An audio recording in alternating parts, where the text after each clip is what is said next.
So when I got to my surgeon's office today,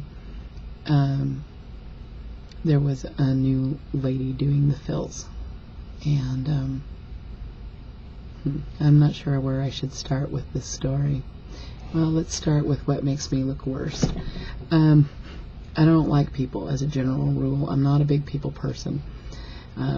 I really don't like trainees. I don't like them in my grocery line, and I don't like them in my doctor's office. I'm not a good patient customer because I don't have any patience or tolerance or desire to get any. So I try not to ruin anybody else's day because I realize those are my hang-ups.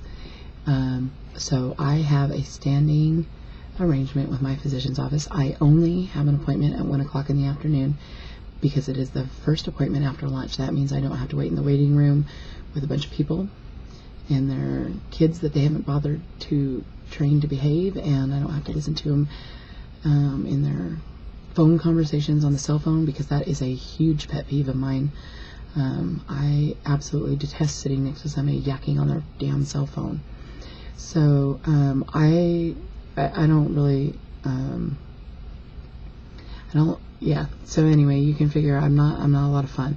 So anyway, they have a new lady, and so that's okay. I'm not really happy about it, but I'm there and she's there and we got to do this, right? So I go in, and she's perfectly pleasant and nice enough, and I'm sure she's a wonderful human being.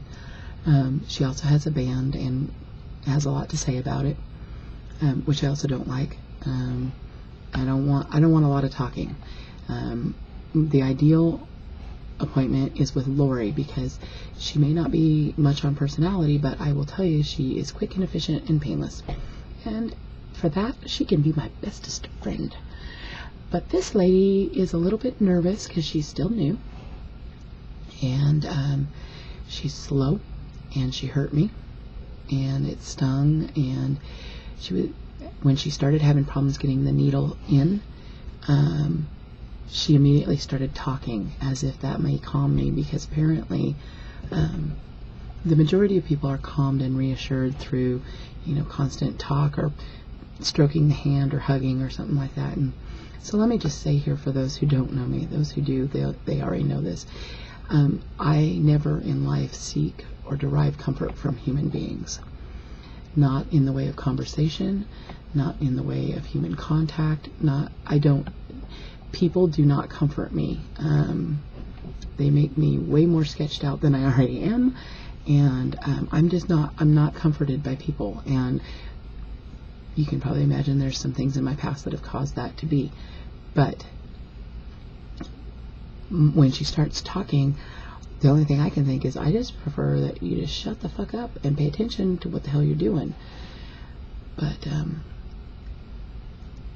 that wasn't how it happened. She continued to talk until I had to say, could you concentrate on getting the needle in? Because we were going to have a problem really soon. And she kind of looked at me, and I was like, I don't need to hear anymore. And so she got the needle in, and then more talking.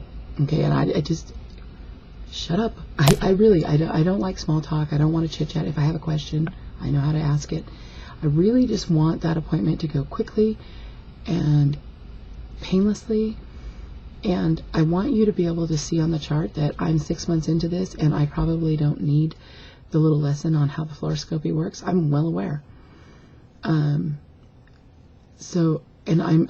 The more you try to interact with me and try to comfort me in that situation, the bitchier I get, and the more angry and belligerent I get, and the less tolerance and patience I have for it.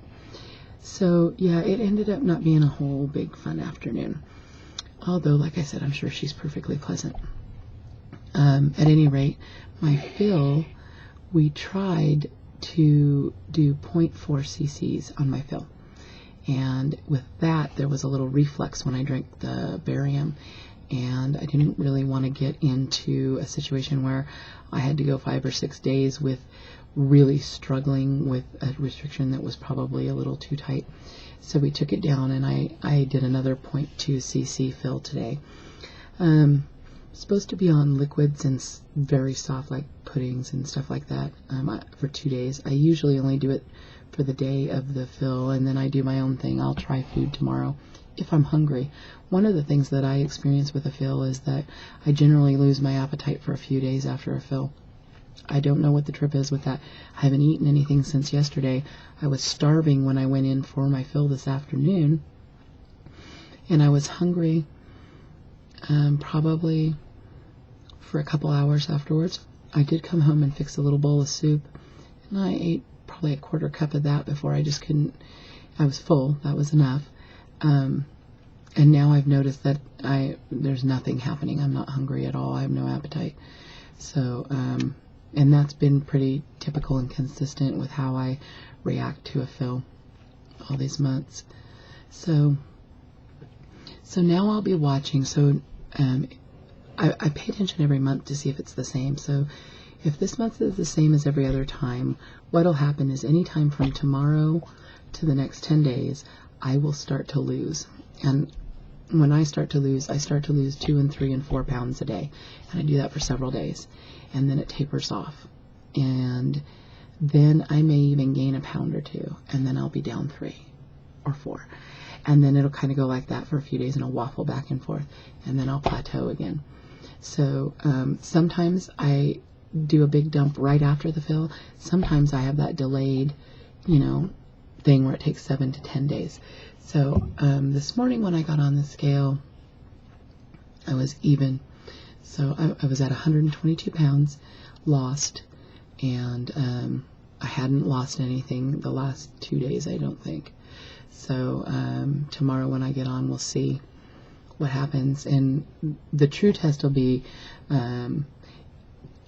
I could very easily just lose a pound tomorrow and then nothing for 7 more days.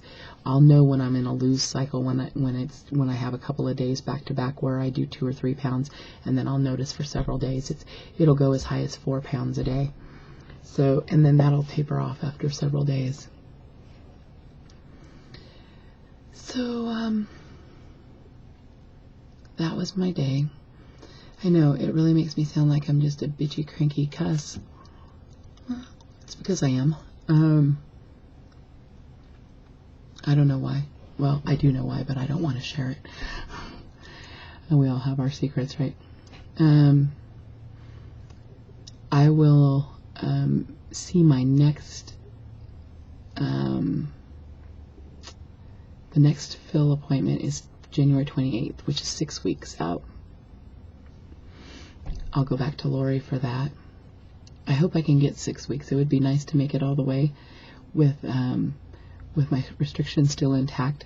Although I did notice these last few days, it's been 5 weeks, and I was starting to feel loose. So we'll see how it goes. If I need to go in early, I will. I may not and just wait until the appointment. I'm actually going to see my surgeon on the next appointment, which I'm kind of looking forward to, because I always I like to kind of speak with him. I love his staff, and I always get all my questions answered, but I always like to just check in with him and make sure that he feels that things are moving right along, because so long as him and I have the same opinion, that's all I really care about. And I feel like things are fine. I don't feel that things could be any better as far as they're moving. I feel like I'm getting exceptional care, and that everything is going really great. So I just like for him to feel that way as well. I'm not sure if there's anything else new. I don't think so. I finally got my damn car back. $650. $300 to fix windshield wipers and $300 to fix the seat. Can you believe that shit? Anyway, that's another story entirely, but I'm just thankful I had the money to pay for it. So, I guess that's about all I'm going to say right now. Maybe I just needed to vent that off. I don't even know if I'll post this now that I kind of got it out. Or maybe I will. I don't really care what you think of me. That sounds really bitchy and terrible too. I'm really not. I'm really a fun person. And it's hard to tell. Oh, yeah. I guess it just hasn't been my day, huh? I probably just need to take a nap. It's been kind of stressful. And so that's where my day's been. And if you know me and you know I love you, I still do. And I hope everybody else is having a great week and experiencing great success. I really do. And I'm sure that my mood will pass and things will be better. I'll yak at y'all later. Bye-bye.